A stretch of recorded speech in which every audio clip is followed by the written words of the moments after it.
তো আজকে যে বিষয়গুলো শিখবো ওটা হচ্ছে ট্রেড। ঠিক আছে, আমরা আজকে শিখবো কি? আজকে আমরা শিখবো হচ্ছে ট্রেড জিনিসটাই আসলে কি। তো প্রথমে বলি ট্রেড হারাম নাকি হালাল। এখন আমি বলবো যে ট্রেড হারাম, আবার আমি এটাও বলবো যে ট্রেড হালাল। কি যে এখানে বাই হবে, বাট হয়ে গেল কি সবাই সেল করা শুরু করছে, চিনির দাম কমতে শুরু করছে। সবাই কেমন আছেন? আশা করছি আপনারা সকলে ভালো আছেন। তো আজকের ভিডিওটা হচ্ছে যারা বিগিনার, যারা খুব শুরু থেকে আপনারা ট্রেড ট্রেড শিখতে যাচ্ছেন বা ট্রেডের প্রতি আগ্রহী, বাট এমন কোনো মেন্টর পাচ্ছেন না যে আপনাদেরকে খুব ইজি ভাবে বোঝাবে। তো আমি এইটুকু বলবো না যে আমি আপনাদেরকে খুব ভালো মতো করে বুঝিয়ে দিব, তবে এইটুকু বলতে পারি যে আমার আজকের এই ভিডিওটা, হ্যাঁ, যারা দেখবেন তারা ন্যূনতম ট্রেড সম্পর্কে আপনারা একটা লাইন হলো গেইন করতে পারবেন যে ট্রেড আসলে কি। আজকের ভিডিওটা মূলত তাদের জন্য যারা আসলে ট্রেড বলতে মনে করে যে একটা ক্যান্ডেল উপরে যাচ্ছে, একটা ক্যান্ডেল নিচে যাচ্ছে, এই ধরনের কিছু বুঝে থাকেন, অথবা বিভিন্ন ট্রেড বোর্ড আছে টেলিগ্রামে, ওই বোর্ডগুলো দেখে আপনারা ট্রেড করেন। তাদের জন্য হচ্ছে মূলত আজকে এই ভিডিও, যে আপনি আপনার নলেজ, হ্যাঁ, আপনার মার্কেটে যে অ্যানালাইসিস, চার্ট প্যাটার্নের যে অ্যানালাইসিস, সবকিছু মিলে আপনি ট্রেড করেন, দেখবেন আপনি কি পরিমাণ বা কতটুকু প্রফিটে থাকবেন, ওটা আপনারা আজকের ভিডিওর পর বুঝতে পারবেন। যে আমরা মনে করি ট্রেড অনেক ইজি, ওকে, বাট ট্রেড এতটাও ইজি না। ঠিক আছে, শিখতে সময় লাগবে, কিন্তু যদি একবার শিখে ফেলতে পারেন, মনে করবেন আপনি একজন আস্তে আস্তে ভালো ট্রেডারের দিকে এগিয়ে যাচ্ছেন। ঠিক আছে, তো আজকে যে বিষয়গুলো শিখবো ওটা হচ্ছে ট্রেড। ঠিক আছে, আমরা আজকে শিখবো কি? আজকে আমরা শিখবো হচ্ছে ট্রেড জিনিসটাই আসলে কি। ওকে, তার আগে আপনাদের একটা সন্দেহ আমি ক্লিয়ার করতে চাই, যে বিষয়টা নিয়ে আপনারা সবসময় সন্দেহ হতে থাকেন। সেই বিষয়টা হচ্ছে ট্রেডিং বা ট্রেড করাটা কি হারাম না হালাল। এই কোয়েশ্চেনটা ম্যাক্সিমাম আমাদের বাংলাদেশি যারা ভিউয়ার্স আছেন তাদের মধ্যে থাকে। তো আজকে আমি এই কোয়েশ্চেনটা বা এই সম্পর্কে আপনাদের যে কনফিউশনটা আছে আমি ক্লিয়ার করার চেষ্টা করব। ঠিক আছে, আমি এত ভালো কোনো বক্তা না, বাট আমার যতটুকু জানা আছে বা আমার যতটুকু নলেজ আছে, ওই নলেজ দিয়ে আজকে আপনাদের কিছু সন্দেহ প্লাস আপনাদের কিছু জ্ঞান অর্জন করিয়ে দেওয়ার আমি চেষ্টা করব। তো প্রথমে বলি ট্রেড হারাম নাকি হালাল। এখন আমি বলবো যে ট্রেড হারাম, আবার আমি এটাও বলবো যে ট্রেড হালাল। এখন ভাই আপনারা কোশ্চেন করতে পারেন যে ভাই আপনি নিজেই বলতেছেন ট্রেডিং হারাম, আবার আপনি নিজেই বলতেছেন কি ট্রেডিংটা হালাল, তো আপনি নিজেই তো দুর্মুখ সাপ, আপনি আর আমাদেরকে কি শেখাবেন? আসলে এবার আসেন আমি আপনাদেরকে জিনিসটা ডেসক্রাইব করে দিই, কেন আমি বলতেছি ট্রেডিং হারাম, আবার কেন আমি নিজেই বললাম যে ট্রেডিংটা হালাল। চলেন শুরু করি। মনে করেন যারা, মনে করেন আজকে বাংলাদেশ অস্ট্রেলিয়া খেলা চলছে, তো অবশ্যই আমরা যারা বাংলাদেশি সাপোর্টার আছি, আমরা চাই বাংলাদেশ জিতুক সবসময়। এরপরও বিভিন্ন ধরনের বেটিং সাইট আছে, মনে করেন 1x বেট, থ্রি বেট 365, এই ধরনের অনেক বেটিং সাইট আছে, হ্যাঁ, যেখানে মানুষ বা অনেক জনগণ বা অনেক মানুষ আমরা কি করি, প্রতিনিয়ত বেটিং করি। তো আপনি যখন বলতেছেন যে বাংলাদেশ জিতবে, এরকম একটা টেন্ডেন্সি নিয়ে যখন আপনি একটা বেট নিচ্ছেন, তখন কি আপনি কনফার্ম যে বাংলাদেশ জিতবে? বা আপনার এমন কোনো নলেজ আছে যে নলেজ দিয়ে আপনি বলতে পারতেছেন যে বাংলাদেশ জিতবে? বলতে পারতেছেন না, কারণ আপনি নিজেও জানেন না যে বাংলাদেশ জিতবে নাকি হারবে, কিন্তু আপনি একটা আইডিয়া করতেছেন যে বাংলাদেশ জিততে পারে। ওই জিততে পারার আইডিয়া থেকে আপনি একটা ট্রেড, সরি, একটা বেট নিয়ে নিচ্ছেন। ঠিক আছে, কারণ ওইখানে কোনো সিউরিটি নাই। যদি এরকম হতো যে প্রথম রাউন্ডে অস্ট্রেলিয়া ব্যাট করছে, প্রথম ওভারে অস্ট্রেলিয়া 15 রান করছে, আবার দ্বিতীয় ওভারে 15টা 30 হবে, প্রত্যেক ওভারে সেম পরিমাণ রান বাড়বে, তাহলে একটা কনজারভেশন থাকে। আবার পরবর্তীতে বাংলাদেশ নামলো, প্রথম ওভারে বাংলাদেশ 20 নিছে। ঠিক আছে, যেহেতু অস্ট্রেলিয়া 15 নিছে, বাংলাদেশ 20 রান নিয়েছে প্রথম ওভারে, তাহলে হয়তো বাংলাদেশ জিতবে। এই ধরনের কিন্তু কোনো কনফার্মেশন নাই, কারণ বাংলাদেশ প্রথম ওভারে যদি 20 নেয়, পরের ওভারে 0 রানও নিতে পারে বা 35 রানও নিতে পারে। ঠিক আছে, 30 রানও নিতে পারে, এটা কোনো নিশ্চয়তা আমি আপনি দিতে পারবো না যে আসলে কত রান বাংলাদেশ করবে। তো ঠিক সেম ভাবে যদি আপনি ট্রেডে এসে, এটা মনে হয় আপে হবে, আপে দেন, এটা মনে হয় ডাউনও হবে, ডাউনে দেন। তাহলে ভাই আপনার জন্য যদি আপনি এইরকম টেন্ডেন্সি নিয়ে যে এটা মনে হয় আপে হবে, আপে দিলাম, ডাউনে হবে, ডাউনে দিলাম, তাহলে আপনার জন্য ট্রেডটা হচ্ছে এক ধরনের কি হারাম প্রসেস। কারণ এখানে আপনার কোনো নিশ্চয়তা, আপনি নিজেই জানেন না যে আসলে কি আপে হচ্ছে হবে কিনা। হয়তো মনে করেন আপনি একটা আইডিয়া করে বললেন যে আপে হবে, আপে দিলেন, যেহেতু এখানে অপশন কয়টা, দুইটা, আপ আর ডাউন। আপনি যদি 10 বার বলেন যে আপে হবে, একবার না একবার তো আপে হবেই। কারণ কি, অপশন অনলি দুইটা, একটা হচ্ছে কি আপ, একটা হচ্ছে কি ডাউন।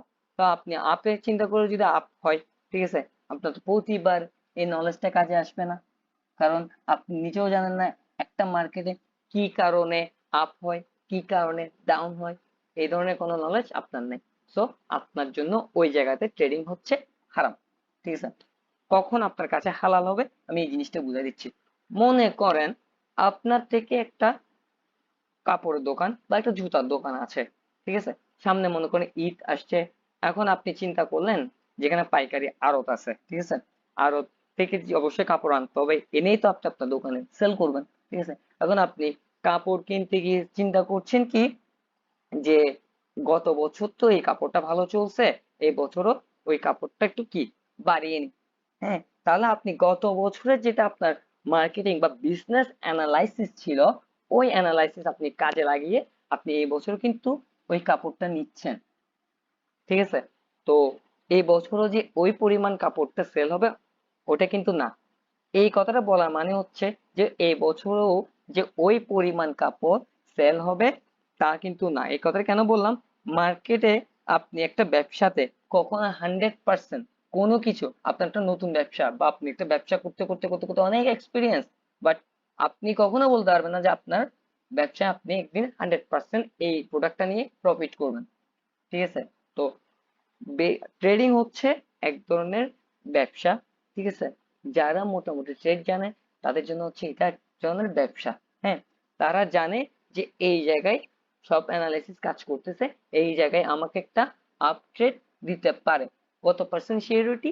90% সিওরিটি। কেউ যদি বলে ভাই 100% শিওর, কখনো কখনো কোনো ব্যবসায়, কখনো কোনো অনলাইন কাজে আপনি কখনো বলতে পারবেন না এখানে আমি 100% শিওর এমনটা হবে। 90% আপনি বলতে পারেন, কারণ 90% কখন বলতে পারবেন, যখন আপনার মার্কেট অ্যানালাইসিস আছে, নিউজ অ্যানালাইসিস আছে, ফান্ডামেন্টাল অ্যানালাইসিস আছে, চার্ট প্যাটার্ন সম্পর্কে আপনি সবকিছু জানেন। ঠিক আছে, তখন হয়তো আপনি বলতে পারবেন যে আমি 90% শিওর এই জায়গায় এই ক্যান্ডেলটা আপে হবে। আপনার ওই অ্যানালাইসিস দিয়ে আপনি 10টা নিলে আপনার 9টা ট্রেড হবে, একটা এরর ক্যান্ডেল আপনি পাবেন। ঠিক আছে, অনেকে বলেন ভাই আপনি তো বলছেন এরকম হলে এটা আপ ক্যান্ডেল হবে, এরকম তো আমি তো নিলাম, আমি 5 বার নিচে, 5 বারের মধ্যে 3 বার হয়েছে, 2 বার হয়নি। ভাই 5 বারের মধ্যে তো 5 বার হবে না, আপনার ব্যবসার মধ্যে তো সবসময় আর 100% আপনি লাভ থাকবেন না। আপনি যে প্রোডাক্টটা একটা কাস্টমারের কাছে 100 টাকা দিয়ে বিক্রি করতেছেন, কখনো কখনো কাস্টমারের ক্যাটাগরি দেখে আপনার থেকে ওই প্রোডাক্টটা 80 টাকায় বিক্রি করতে হবে। তো আপনি 100% শিওরিটি দিয়ে বলতে পারবেন না যে আমি এই প্রোডাক্টটা 100 টাকা দিয়ে প্রত্যেকটা কাস্টমারকে আমি সেল দিব। আশা করি আপনারা আজকে আমার কথাগুলো মোটামুটি বুঝতে পারছেন, মোটামুটি ট্রেডিং হারাম নাকি হালাল এই জিনিসটা আপনাদের সলভ হয়ে গেছে। তো আসেন এখন আমরা ট্রেড সম্পর্কে একটু ধারণা নিয়ে আসি। আচ্ছা, ট্রেড সম্পর্কে ধারণা নেওয়ার আগে আমার একটু কিছু লাইন ড্র করতে হবে। আমি লাইনগুলো আপনাদের বোঝার সুবিধার্থে আমি ড্র করে নিচ্ছি। একটু ধৈর্য সহকারে ভিডিওটা দেখার জন্য আমার অনুরোধ থাকবে। অন্তত কিছু না কিছু আজকে এই ভিডিওটা দেখলে কিছু না কিছু আপনি শিখতে পারবেন, আপনারা কিছু নলেজ গ্যাদার করতে পারবেন, আমি এটুকু বলতে পারি। ওকে, মনে করি এটা একটা মার্কেট, 100, 120, 140,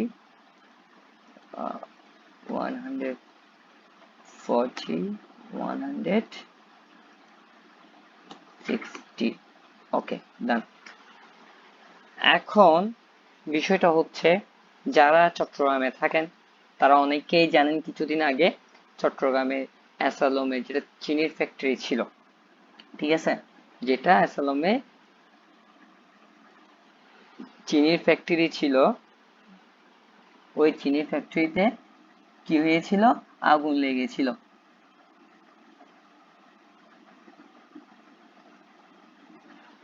ওই চিনির ফ্যাক্টরিতে কি হয়েছিল, আগুন লেগেছিল। তো স্বাভাবিকত এটা আমার আপনার সকল আমজনতাকে যদি আমি জিজ্ঞেস করি যে চিনির ফ্যাক্টরিতে আগুন লাগছে, আপনারা ভালোই জানেন যে ওই ফ্যাক্টরিটা থেকে খুব ভালো মতো একটা সাপ্লাই পুরো চট্টগ্রামে হয়ে থাকতো। তো এখন যদি আমি আপনাকে একটা কথার কথা জিজ্ঞেস করি যে ভাইয়া কালকে থেকে কি চিনি, মনে করেন ঘটনাটা আজকে ঘটলো, হ্যাঁ, এখন যদি আমি আপনাকে কোয়েশ্চেন্স করি যে ভাইয়া চিনির দামটা কি বাড়বে না কমবে, আমি যদি আপনাকে বলি যে ভাইয়া চিনির দামটা কি বাড়বে নাকি কমবে, তখন স্বাভাবিক আপনি আইডিয়া দিয়ে বললেন যে ভাই চিনির দামটা কি বাড়বে। কারণ হচ্ছে যে পরিমাণ প্রোডাকশন দরকার মার্কেটে তার চেয়েও চিনি উৎপাদন কম হবে। স্বাভাবিকত যেহেতু একটা ফ্যাক্টরি, একটা বড় একটা ফ্যাক্টরিতে একটা দুর্ঘটনা ঘটছে, সেহেতু পরবর্তী দিন থেকে ওই জায়গায় চিনির একটা কি হয়ে যাবে, সংকট তৈরি হয়ে যাবে। সংকট যেহেতু তৈরি হবে, চিনির চাহিদা তো আর কমে নাই, চাহিদা তো চাহিদার জায়গায় আছে। তো তখন কি হবে, চিনির প্রাইসটা আপনার একটা ব্যবসায়ী মেন্টালিটি কি আসবে, কালকে থেকে হয়তো চিনির দামটা কি হবে, বাড়বে। এখন মনে করেন আজকে চিনির দাম হচ্ছে কত টাকা করে, 100 টাকা করে, ঠিক আছে, কত টাকা করে, 100 টাকা করে। এখন আপনি ঘরে বসে চিন্তা করলেন যে চিনির ফ্যাক্টরিতে তো আগুন লাগলো, চিনির দামটা হয়তো বাড়বে। কখন থেকে বাড়বে, আগামী কালকে চিনির দামটা হয়তো বাড়বে। ওই চিন্তা করে আপনি এটা মনে করেন একটা পুরোটা হচ্ছে একটা কিসের মার্কেট, একটা চিনির মার্কেট, ঠিক আছে। ওই চিনির মার্কেটে আপনি কি করলেন, আপনি চিন্তা করলেন না চিনির দাম তো বাড়বে, তাহলে আমি একটা ওখানে মনে করেন আপনার এই মার্কেটে একটা আপ বাটন আছে, একটা ডাউন বাটন আছে, ঠিক আছে। আপনি চিনির মার্কেটে গিয়ে চিন্তা করলেন কি যে চিনির দাম তো আজকে বাড়বে, বা 140 পর্যন্ত চিনির দাম হতে পারে, আপনি একটা আপের ট্রেড নিলেন, ঠিক আছে। এখন আপনি আসলে দেখলেন যে আগামী কালকে গিয়ে এই যে চিনির দামটা আসলেই 120-এ চলে আসছে। এখন আপনি কি করলেন যে এই জায়গাটা থেকে, এই যে এই জায়গাটা থেকে আপনি চিন্তা, এই যে 120, ঠিক আছে, এই যে 120 জায়গাটা থেকে আপনি চিন্তা করলেন যে না, এবার মনে হয় চিনির দাম 140 পর্যন্ত যেতে পারে, 140 পর্যন্ত চিনির দামটা কি হতে পারে, যেতে পারে। তাও হলো। এখন পরদিন আপনার যখন এই দুইটা টার্গেট জায়গা মতো হিট করলো, আপনি চিন্তা করলেন না আজকে চিনির দাম মনে হয় 160ও হতে পারে, কারণ চিনির চাহিদা কম, ঠিক আছে। কিন্তু বায়াররা, যারা বায়ার আছে, যারা চিনি কেনা বেচা করে, ওরা ওই জায়গায় কিনা ইন্টারেস্টেড না যে 140-এর উপর যাবে। পরদিন কি হলো, মনে করেন আচ্ছা, পরদিন কি হলো, চিনির দামটা একটু করে বাড়লো, ঠিক আছে, বাড়লো, বাড়ার পর এই জায়গাটাতে মনে করেন প্লাস একটা কি করলো, একটা শ্যাডো নিয়ে আসলো মার্কেটে। মার্কেটে কি নিয়ে আসলো ভাইয়া, শ্যাডো নিয়ে আসলো। এখন ভাইয়া শ্যাডো যেহেতু আসছে, তাহলে আপনার বুঝে নিতে হবে যে এখানে একটা, এই মার্কেটে বর্তমানে যারা বায়ার ছিল, যারা এই জায়গাটাতে 100-120 টাকা দিয়ে চিনিটা বাই করছে, ওরা এই যে এই জায়গাটুকুতে, যেহেতু এখানে সেলারের প্রেশার বেশি, আপনারা মাথায় এত চাপ নেওয়া দরকার নেই কখন বুঝবো সেলারের প্রেশার বেশি বা বায়ারের প্রেশার বেশি। ওই বিষয়গুলো যখন আমি অ্যানাদার একটা ভিডিওতে শুধুমাত্র ক্যান্ডেল নিয়ে ভিডিও করব, তখন আমি আপনাদেরকে বুঝাই দিব যে আসলেই প্রেশার কখন বুঝবেন যে এখন বায়ারের প্রেশার বেশি, এখন সেলারের প্রেশার বেশি। যখন এই জায়গাটা শুধু এখন যা বলছি তা একটু মোটামুটি আইডিয়া করে মাথায় রাখেন। যদি রাখতে না পারেন বারবার দেখেন ভিডিওটা, ঠিক আছে। মনে করেন এখানে এখন বর্তমান কি সেলারের প্রেশার বেশি, এখন আপনি জানেন না বায়ারের প্রেশার কি, সেলারের প্রেশার কি। চিনির দাম মনে করেন যারা এখানে 120 করে কিনছে, যারা এখানে 100 করে কিনছে, তারা কি করলো, এখানে গিয়ে বিক্রি করা শুরু করে দিল, ঠিক আছে, যেহেতু চিনির দাম বাড়ছে। এখন আপনি এরপরও চিন্তা করলেন যে না চিনির দাম আরো বাড়বে, কিন্তু আরো বাড়বে করে মনে করে যখন আপনি সামনের দিকে ট্রেডটা নিলেন, তখন গিয়ে কি হলো, তখন গিয়ে এই জায়গাটা থেকে সেলাররা সেল করতে শুরু করলো, ঠিক আছে। ও সরি,